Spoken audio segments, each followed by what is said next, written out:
Hey, Grand Rising. It is Thursday, January 1st, 2026. I remembered because it just happened overnight.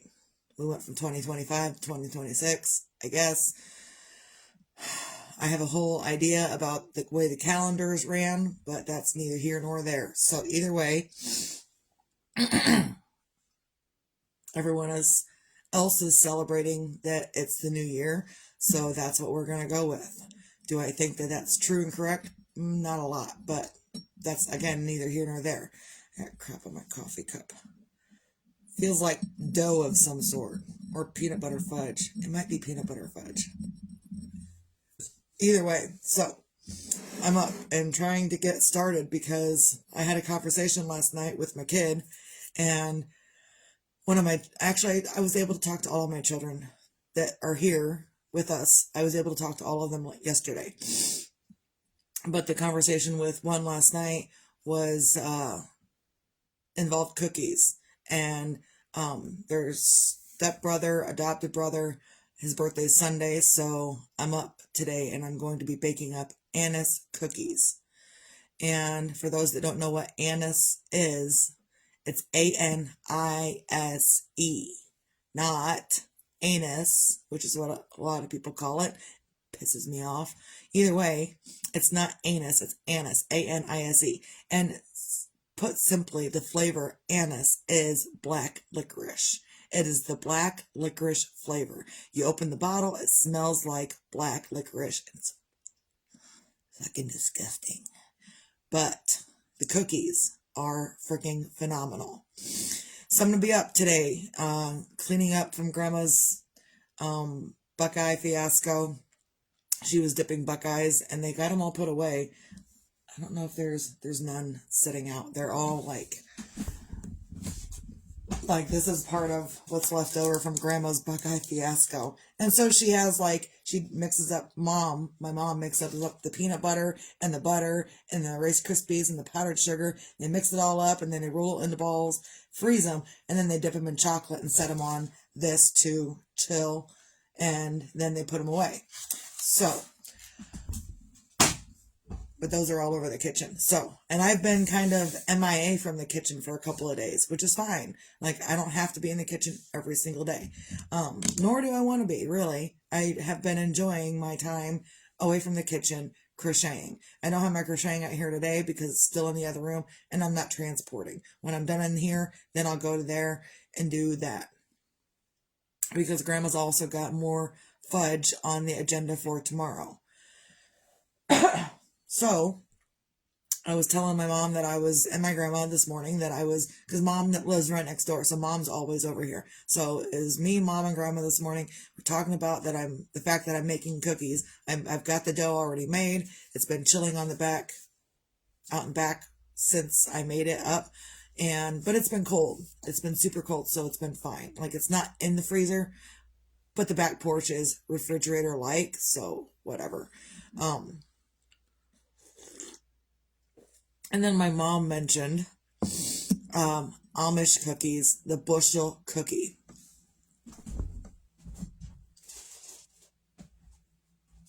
And she wasn't sure where she was going to find the recipe. I almost said pattern. With crocheting, it's patterns. With baking, it's recipes. Either way, you got to follow something. Happy New Year to everybody. Grand Rising, everybody. Glenda, Donna, Charlotte, Grand Rising. So I've got to show you this because they're getting the ingredients for this Amish bushel cookie, and it says Amish bushel cookie, and then it's got another little title there. But this is the cookie that we're going to be making, not today, but I think we're going to mix it up Sunday. So if you look, this has got 6 pounds of flour, 5 pounds of sugar, 2.5 pounds of lard. Yeah, lard, not this stuff that they got going around today. It's lard, regular lard, which I think is healthy for you because our grandparents lived to really old ages. So I think lard is good for you, and all this new age crap is crap. Either way, 8 tablespoons of baking powder, 2 pounds of oatmeal, 2 pounds of raisins, 1 pound of peanuts, 1 cup of molasses, whole quart of buttermilk, a dozen eggs, 8 tablespoons of baking soda, and then cinnamon and nutmeg. The thing is, with this recipe, is you don't double the recipe. I need to write it down in here. Do not double the recipe. If you double this recipe, you will be up to cookie dough. You'll up to your elbows, literally, in cookie dough. You know those big, huge roasters that you can make turkeys and stuff in? Misty doubled the recipe one time. Misty had to throw out cookie dough because it was too much. I doubled the recipe one time. My mom has doubled the recipe one time. So we're not doubling this recipe because this, just sitting as it is a ton of cookies. It's 6 whole pounds of flour. When I make up my Anna's cookie dough, one recipe of it is 6 cups of flour. This thing has 6 pounds of flour. So it's going to be an entire cookie doing fiasco. But the Amish cookies are so amazing. Either way, so also with this recipe, the oatmeal, the raisins, and the peanuts all get ground up. Not with anything electric. No, it's the old meat grinder, the hand crank that you stick on the table and you pour your stuff in and you grind it. And you pour your more stuff in and you grind it. That's how it gets ground up. Apparently, I didn't know. The first time I tried making it, though, my ex-husband had a meat grinder, because he was a deer hunter, so we always processed our own deer meat.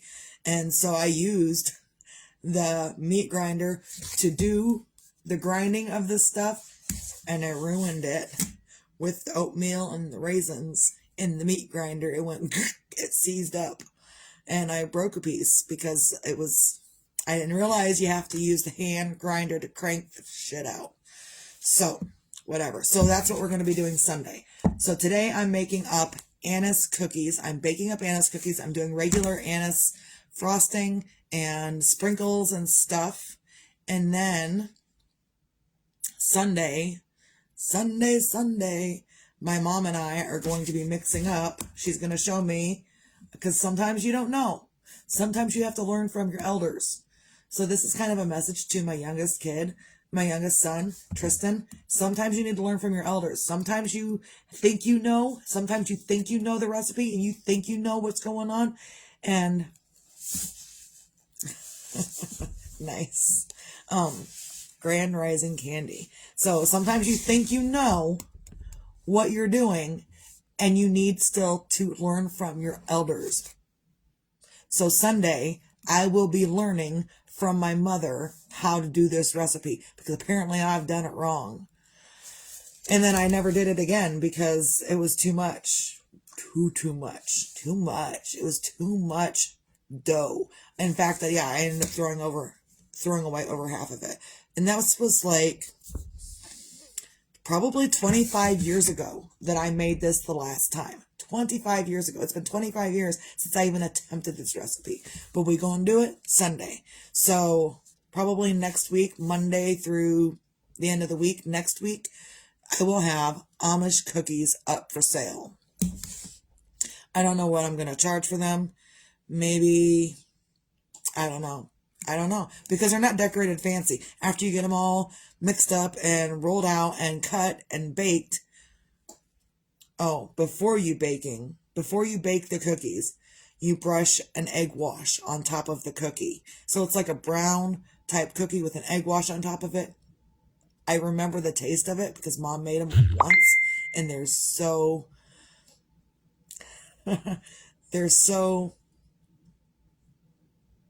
delicious. So delicious. And I would give people free samples before you buy cookies because they're that delicious. And if your product is worth anything, you will give out free samples. You will give things away for free if it's worth anything. So if anyone wants to try these Amish cookies, when we're done, you can come on by and I will give you a cookie or 2 or 3 or whatever, because this is going to make a ton of cookies, like a lot. I kind of smiled just now because I was talking to one of my other school friends about some of my conspiracy theories, and he's extremely religious, spiritual stuff these days. Like, he wasn't in school, but he's spiritual these days and religious these days. And I just got a message back from him, and he agrees with me on my conspiracy theory of whatever I said to him. I'm not going to say it out loud, but my friend from school agrees with me. He concurs with my ideas. So that's amazing. Cheers. So I'm in a little bit better mood this morning. I don't know if it's, the prospect of baking and whatnot, or that I got to talk to my kids all yesterday. I even, my oldest daughter called me last night, and she said she was getting ready to go out to the bar and stuff, and I get it. You're young, you want to go out, I get it. Mom, not so much. In fact, the husband and I, we just fell asleep last night. We didn't do anything extra special. We watched our political videos like any other night, and we went to bed. That was it. Nothing even extra special after we went to bed. Just that. Except that. So then my oldest daughter calls me, and she's like, "Hey, Mom, I'm going out." I'm like, "Hey, remember, so since you're out and doing stuff, no random penises on New Year's." Oh, you're right. You're right, Candy. You're so right. But I told my oldest daughter, no random penises on New Year's Eve, because you'll catch something. Whether it be an STD or feelings, either way, don't be out on New Year's Eve catching anything. And she was like, "Mom, come on." So then this child of mine, who's 26, she's like, "Mom, I don't need advice. I don't need anything like this. I'm 26 years old." I'm like, "Well, apparently you do, because you're getting ready to go out." So she calls me at 3:15 this morning. "Hey, Mom, if I've had the penis before, is it random?" Are you fucking with me? Like, I'm sleeping. I told her that. I said I'm sleeping. And I'm kind of a little traumatized after the last midnight call I got, because the last midnight call I got was for Jeremiah. And what happened was my ex-husband called. They were on their way to the hospital, and he told me that Jeremiah had been in an accident, and they were still on their way to the hospital. I was like, "Okay, when you get to the hospital, call me back, let me know what's going on. I'm going back to sleep." That's what I said, and that's what I did. And I feel like such a shithead because that's what I did. And then 5 minutes later, my daughter called. And then 5 minutes after that, my ex-husband called again, and they both said, "You need to be here at the hospital." And that's when I got up, and I was all not sleeping at all anymore that day. So I'm a little traumatized by late night calls. So at 3:00 in the morning, I'm answering my phone thinking, what's going on? It was New Year's Eve. Everyone's out drinking. You were out at the bar. What's going on? And she's talking to me about random penises that aren't so random. Come on, kid. Get your shit together. So even in the middle of the veil being lifted, Candy, I've still got to deal with earthly things that aren't so fun to deal with, which is why I'm excited for cookies today, because that will focus me. And then the youngest one is out with grandma and her aunt until Sunday. So I'm here, and grandma and mom just took off. The husband's not inside. It's completely quiet. It's kind of what I've been wanting for the past couple of days, because it's been extremely noisy. And so I'm kind of excited to get over that noise and just get into my own thing. And luckily, I don't have to mix the dough this morning. I just got to clean up this stuff and start rolling it out and baking it up. Rolling it out, baking it up. So Anna's cookies. I will post pictures later. They're phenomenal. Again, taste. The flavoring is a black licorice flavoring. But the cookies are completely opposite, I think. I feel like the cookies are completely opposite of black licorice candy. Bullshit. So if you want to try an Anna's cookie before you buy any or whatever, then I will give those away too, So if you feel like you need cookies, I'm just doing it, I don't know. But I need to have them done by tomorrow because people are coming by to get their cookies, birthday cookies, whatever. So find your own things on a Thursday, first day of the year, to feel grateful for. I'm grateful that others are getting me. I'm grateful that my conspiracy theories aren't just mine.